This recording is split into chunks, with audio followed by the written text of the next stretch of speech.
jumpa lagi dengan Kak Anci.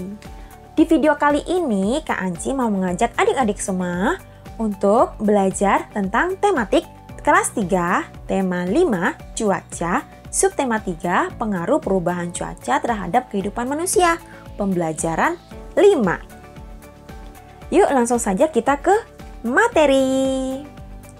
Sepulang sekolah, Siti menonton berita di televisi. Pembawa acara menyampaikan perakiraan cuaca hari ini. Cuaca di daerah Siti diperkirakan hujan.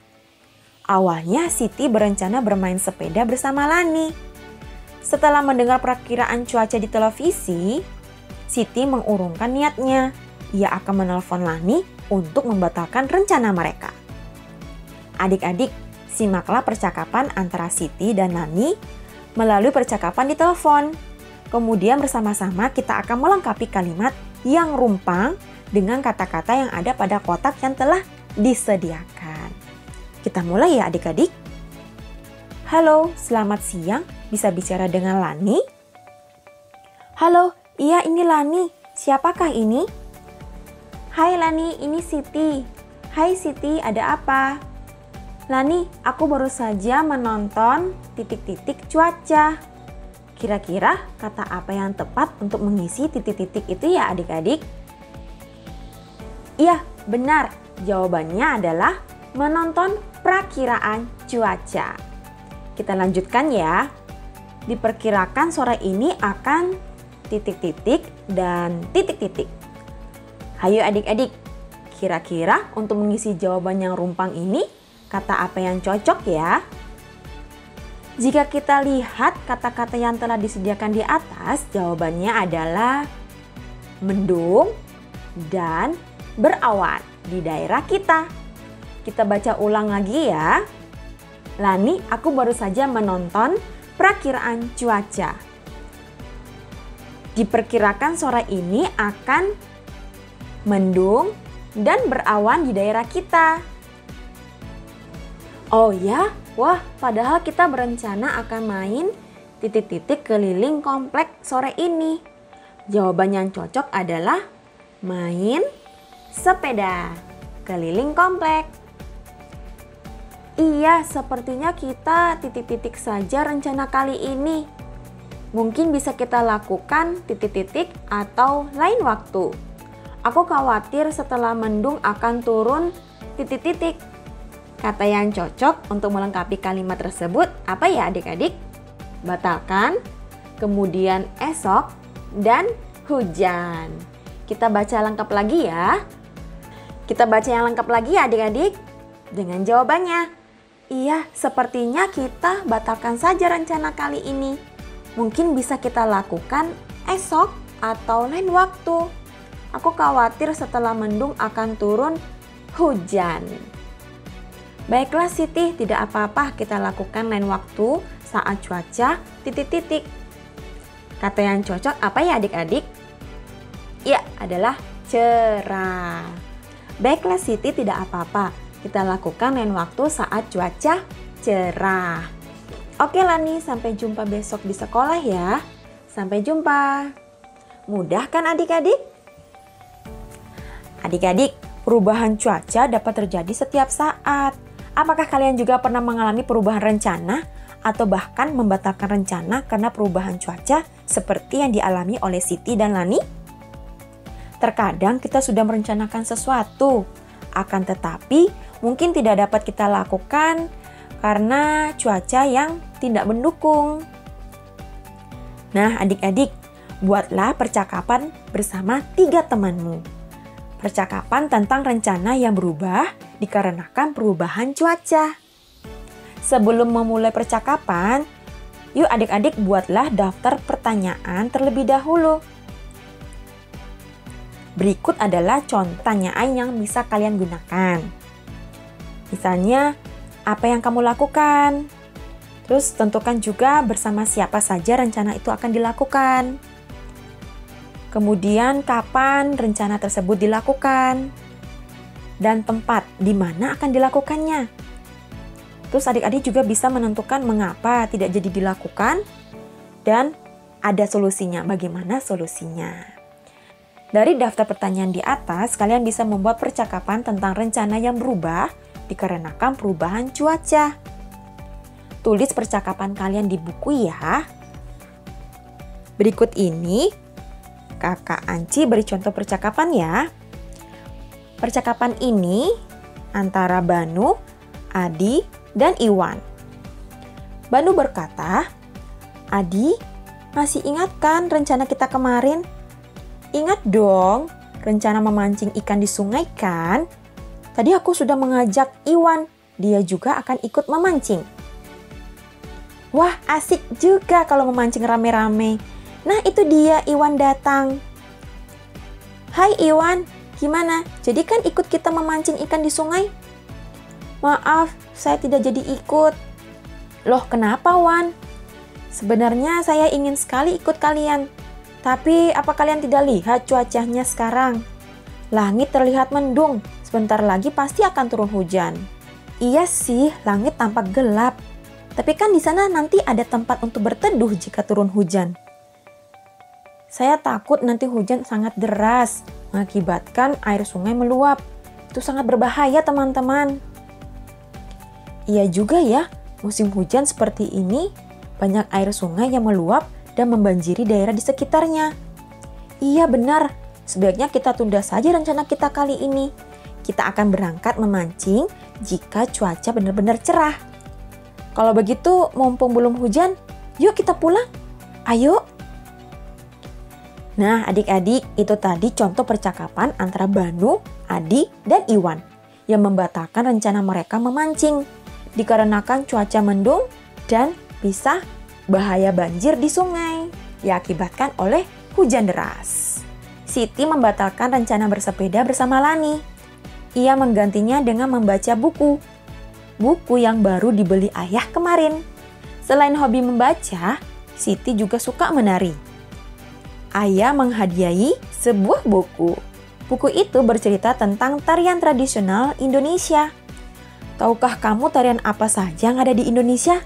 Yuk sekarang kita belajar macam-macam tarian yang ada di Indonesia. Ada tari piring. Tari piring berasal dari Sumatera Barat. Yang keempat ada tari serimpi yang berasal dari Yogyakarta. Yang kelima ada tari balen dadas. Tari balen dadas berasal dari Kalimantan Tengah. Tari reog yang berasal dari Ponorogo. Ada tari lenso berasal dari Maluku. Dan tari pedet yang berasal dari Bali. Adik-adik, itu tadi adalah 8 contoh tarian-tarian yang ada di Indonesia. Sebenarnya masih banyak lagi jenis tarian yang ada di Indonesia. Di setiap daerah Indonesia memiliki tarian dengan ciri khas masing-masing di tiap daerahnya. Kalian bisa mempelajari tarian-tarian tersebut. Tidak harus dari daerah kalian ya. Kalian juga boleh mempelajari tarian dari daerah lain. Dengan demikian kalian akan semakin mengenal budaya di daerah lain yang ada di Indonesia. Kalian dapat belajar dari temanmu. Dapat juga dengan orang tua teman yang pandai menari. Adik-adik, ternyata latihan menari sungguh menyenangkan. Selesai berlatih, Siti beristirahat sejenak. Siti menikmati buah semangka yang telah disiapkan oleh ibu. Satu buah semangka awalnya dipotong menjadi 2 bagian. Lalu dipotong lagi menjadi 4 bagian. Siti baru memakan 1/4 bagian. Ia akan melanjutkan 1/4 bagian lagi setelah makan malam. Pernyataan di atas dapat kita tulis dalam bentuk operasi matematika sebagai berikut. Siti memakan 1/4 buah semangka.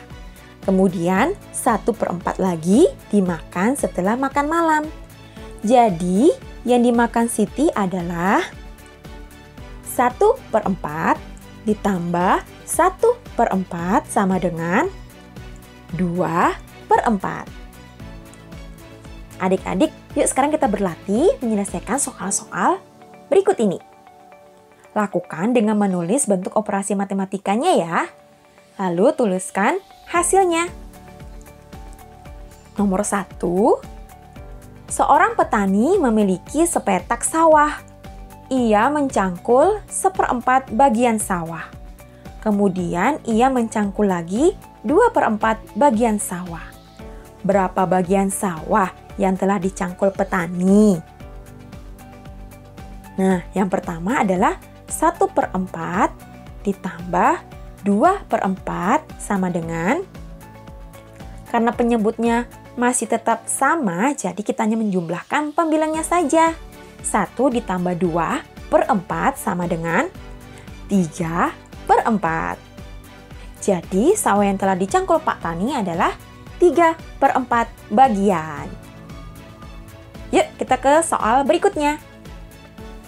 Benny memiliki pohon rambutan yang sedang berbuah. Benny berhasil memetik 1/5 keranjang. Sementara ayah berhasil memetik 3/5 keranjang. Berapa jumlah rambutan yang berhasil dipetik Benny dan ayah? Nah, seperti yang dari soalnya, penyebutnya masih tetap sama ya adik-adik. Yuk kita tuliskan di operasi matematika. 1/5 ditambah 3/5 sama dengan 1 ditambah 3/5 sama dengan 4/5. Jadi jumlah rambutan yang berhasil dipetik Benny dan ayah adalah 4/5 keranjang. Soal berikutnya yuk adik-adik. Ibu dan Siti akan membuat kue bolu. Ibu menghabiskan 3/4 kg tepung untuk 1 loyang kue bolu. Ibu akan membuat 3 loyang kue bolu. Berapa jumlah tepung yang ibu butuhkan untuk 3 loyang kue bolu? Nah, dalam bentuk operasi matematika kita bisa tulis adalah,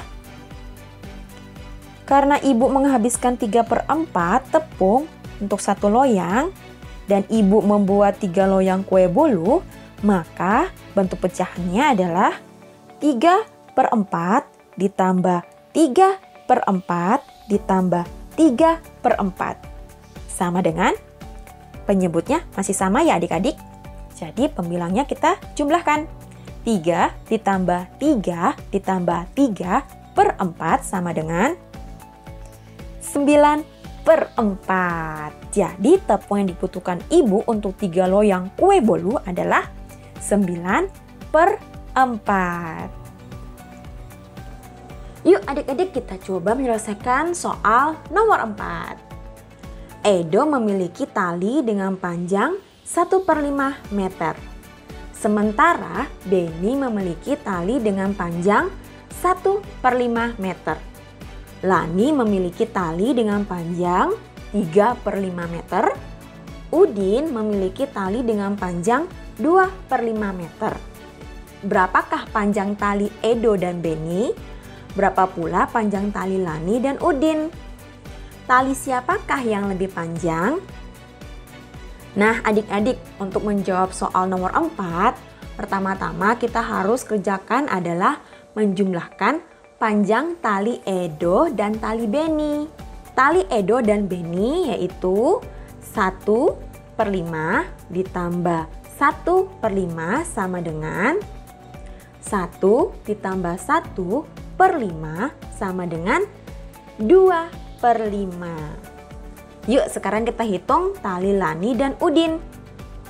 3/5 ditambah 2/5 sama dengan 3 ditambah 2/5 sama dengan 5/5. Dari hasil penjumlahan tadi, setelah itu baru kita bandingkan tali mana yang lebih panjang. Masih ingat kan materi kita tentang membandingkan bilangan pecahan di subtema 2?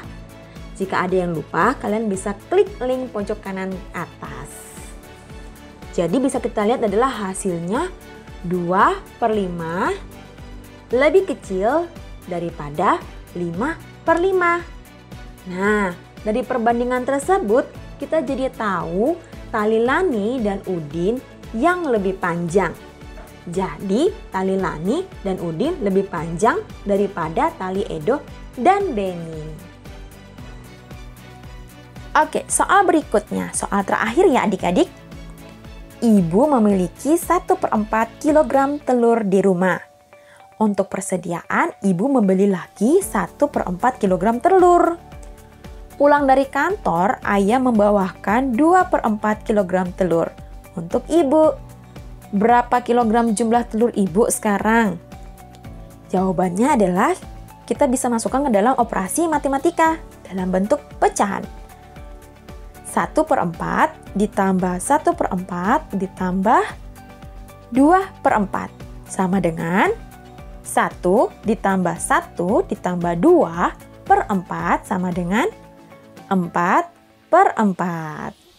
Jadi jumlah telur ibu sekarang adalah 4/4 kilogram. Adik-adik, 4/4 kilogram itu sama dengan 1 kilogram loh. Wah, kok bisa ya? Tapi untuk saat ini kalian cukup belajar pecahannya saja dulu ya. Nah, itu tadi video kakak di tema 5, subtema 3, pembelajaran 5. Terima kasih adik-adik sudah menonton video Kak Anci. Sampai jumpa lagi. Tetap semangat belajar ya adik-adik. Wassalamualaikum warahmatullahi wabarakatuh.